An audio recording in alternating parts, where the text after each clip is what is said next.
Halo semuanya, coba deh perhatiin. Sekarang ini ada 3 nama besar yang lagi panas-panasnya diomongin. Claude dari Anthropic, ChatGPT dari OpenAI, dan pastinya Gemini dari Google. Semuanya ngaku paling jago kan? Tapi pertanyaannya, apa iya? Nah, di penjelasan kita kali ini, kita bakal kupas tuntas datanya. Kita singkirkan dulu sensasinya, dan kita cari tahu sama-sama siapa sih yang benar-benar menang di perang AI tahun 2025 ini. Pastinya, penjelasan ini kita buat dengan sangat bagus supaya kalian dapat gambaran utuhnya. Tapi gini, pertanyaan paling pentingnya tuh sebenarnya bukan cuma siapa yang paling pintar secara absolut. Bukan itu. Pertanyaannya adalah, AI mana yang paling cocok buat kerjaan kalian sehari-hari? Kebutuhan seorang programmer pastinya beda banget kan sama penulis konten atau analis data. Jadi, mari kita ubah sudut pandangnya nih. Kita bakal lihat gimana masing-masing AI ini dirancang buat ngasih solusi ke masalah spesifik kalian. Oke, ini dia agenda pembahasan kita. Pertama, kita kenalan dulu sama 3 raksasa ini. Kedua, pertarungan di dunia coding.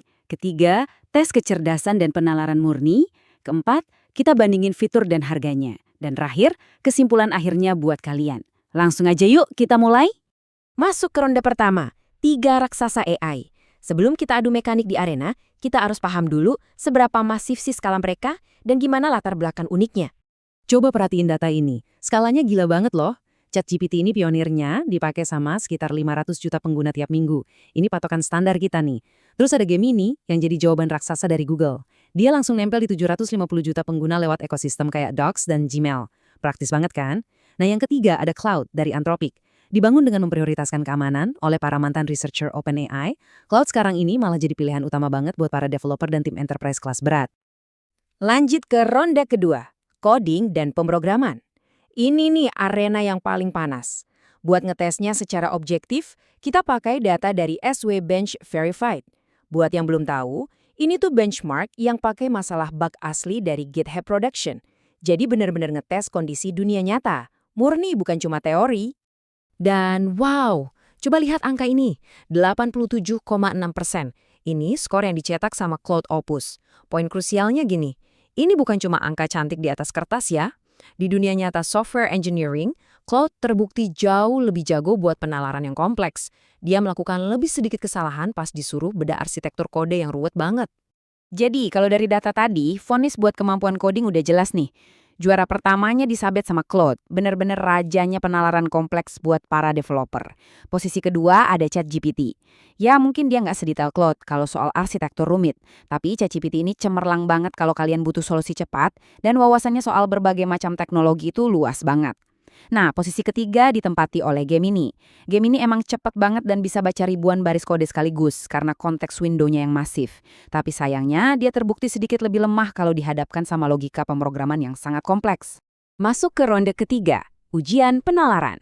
Di sini, kita lepasin dulu bahasa pemrogramannya, dan kita tes kecerdasan murni mereka pakai GPQA Diamond. Sebagai catatan, ini bukan kuil anak sekolahan ya, ini tuh level ujian PhD di bidang fisika, kimia, sampai biologi.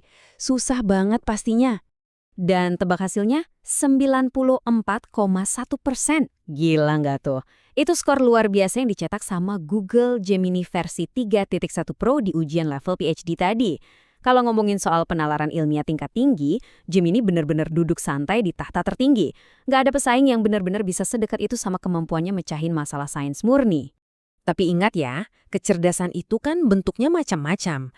Kalau Gemini merajai sains murni, Claude justru unjuk gigi di area yang beda. Dari berbagai blind test panjang tahun, itu loh, tes di mana orang milih hasil tulisan tanpa tahu AI mana yang bikin, Claude ternyata konsisten banget menang di kategori penulisan profesional dan konten kreatif. Tulisannya emang mengalir natural banget. Jadi kesimpulannya buat ronde penalaran ini seru banget, soalnya terbagi ke keahlian yang spesifik. Pemenang mutlak buat urusan sains dan logika murni jelas Gemini. Kalau pemenang mutlak buat kualitas penulisan profesional, Claude juaranya. Terus ChatGPT di mana dong? Nah, ChatGPT dapat medali perak sebagai AI paling serba bisa. Dia mungkin nggak ngalahin Gemini di sains atau Claude di penulisan, tapi performanya sangat stabil dan ngasih keseimbangan yang tinggi di kedua area itu. Aman lah pokoknya. Lanjut ke ronde keempat, fitur, ekosistem, dan harga. Karena ya, kecerdasan aja gak cukup kan kalau nggak didukung sama tools yang gampang dipakai di alur kerja kita sehari-hari. Kita bahas ChatGPT dulu nih. Saya tuh suka banget nyebut dia ini pisau lipat Swissnya dunia AI. Fiturnya super serbaguna. Kalian dapat DALL-E buat bikin gambar yang cakep, terus ada Advanced Voice Mode yang rasanya udah kayak ngomong sama manusia beneran.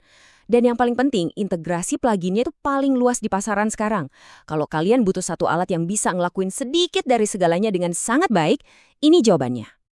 Di sisi lain, kekuatan utama Gemini itu ada di ekosistem Google. Bayangin, pas kalian lagi buka Google Docs atau Gmail, AI ini udah tertanam dalam di sana. Belum lagi, dia punya konteks window sampai 2 juta token. Artinya apa? Kalian bisa masukin puluhan buku atau durasi video berjam-jam, dan Gemini bisa langsung paham semuanya sekaligus. Ditambah lagi, dia nyambung langsung sama Google Search, ngasih kalian pencarian informasi real-time yang paling akurat. Terus, gimana dengan cloud? Kekuatan terbesarnya cloud ini terdengar simpel, tapi sebenarnya revolusioner banget, yaitu kejujuran. Serius deh, dia lebih milih bilang, saya nggak tahu daripada ngarang jawaban tapi dengan gaya percaya diri. Fitur ini bikin cloud jadi pilihan absolut kalau kalian ngerjain tugas berisiko tinggi yang nggak boleh ada salahnya, kayak analisis hukum atau medis. Nah, sekarang ngomongin biaya nih. Kabar baiknya, ketiga platform ini ngasih versi gratis yang udah lumayan tangguh buat dipakai casual. Tapi kalau kalian mau akses ke model premium yang paling pintar yang kita bahas tadi, harganya mirip-mirip kok, sekitar $20 per bulan. Karena harganya identik, keputusan kalian sama sekali nggak boleh didasarkan pada harga, tapi murni berdasarkan value dan mana yang paling cocok sama kebutuhan spesifik harian kalian. Dan tibalah kita di ronde kelima, kesimpulan akhir. Datanya udah kita gelar semua nih. Sekarang saatnya mengubah wawasan ini jadi keputusan yang paling tepat buat kalian. Biar gampang, kita petakan langkahnya ya. Langkah pertama, pilih cloud kalau kalian developer yang sering nulis kode atau profesional yang butuh analisis dokumen tingkat tinggi dengan tingkat kepercayaan ekstra dan gaya penulisan yang memukau. Langkah kedua, pilih ChatGPT kalau kalian itu kreator serba bisa yang butuh bikin teks, bikin gambar, pakai suara, dan butuh ekosistem plugin yang luas. Langkah ketiga, pilih Gemini kalau kalian adalah pengguna berat Google Workspace, sering ngolah data teks raksasa yang butuh konteks window besar, atau sangat bergantung sama data internet real-time.